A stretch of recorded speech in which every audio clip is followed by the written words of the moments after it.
Lumaki siya sa magulong tahanan. Dumaan sa sunod-sunod na trauma.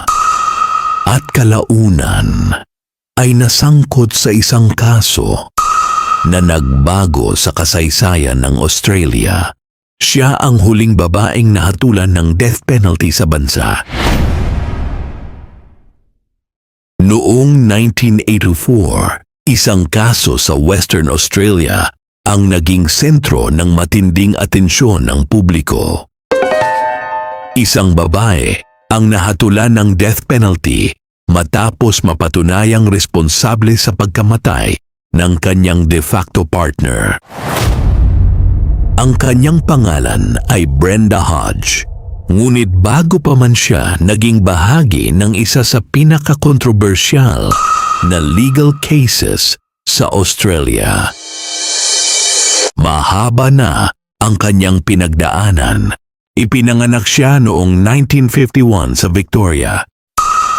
Ayon sa mga ulat, lumaki siya sa isang magulong kapaligiran na puno ng takot, kahirapan, at instability.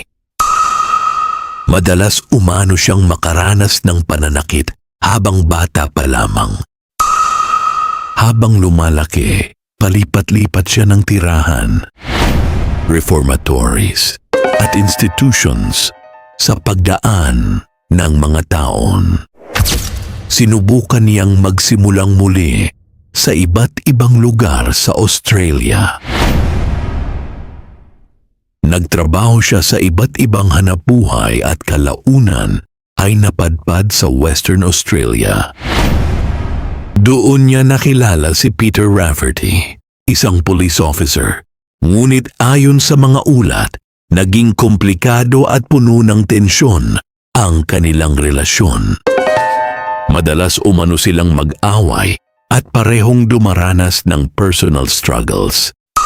Noong araw ng insidente, noong 1983, naghahanda na raw si Brenda upang tuluyang umalis. Ngunit habang nag-aayos siya ng kanyang mga gamit, muling sumiklab ang tensyon sa pagitan nila. Ayon sa kanyang salaysay, malabo na umano ang kanyang alaala sa mga sumunod na pangyayari. Ang malinaw na lamang sa kanya ay ang pagkuha ng baril at ang tunog ng putok. Matapos ang insidente, hindi siya nagtago. Huminto muna siya sa isang tindahan. Pagkatapos ay nagtungo sa isang hotel kung saan sinabi niya sa isang kakilala ang nangyari. Kalaunan, siya mismo ang nagtungo sa police station sa Kalgoorlie at umamin sa nangyari. Noong August 1984, siya ay nahatulang guilty ng murder. At dito siya naging bahagi ng kasaysayan. Si Brenda Hodge ang naging huling babaeng hinatulan ng death penalty sa Australia.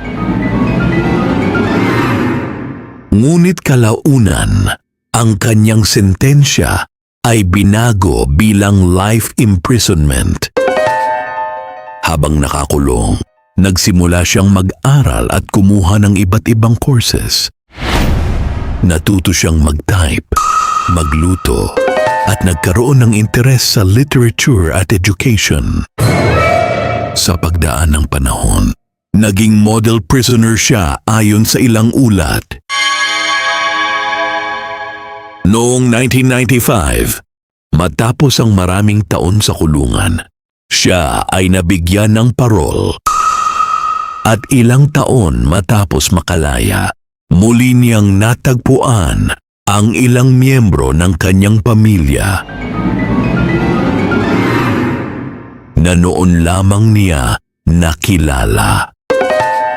Ang kanyang kaso ay nananatiling mahalagang bahagi ng Australian legal history. Hindi lamang dahil sa krimen, kundi dahil siya ang naging huling taong babae na nakatanggap ng death sentence bago tuluyang alisin ng Western Australia ang death penalty para sa murder cases.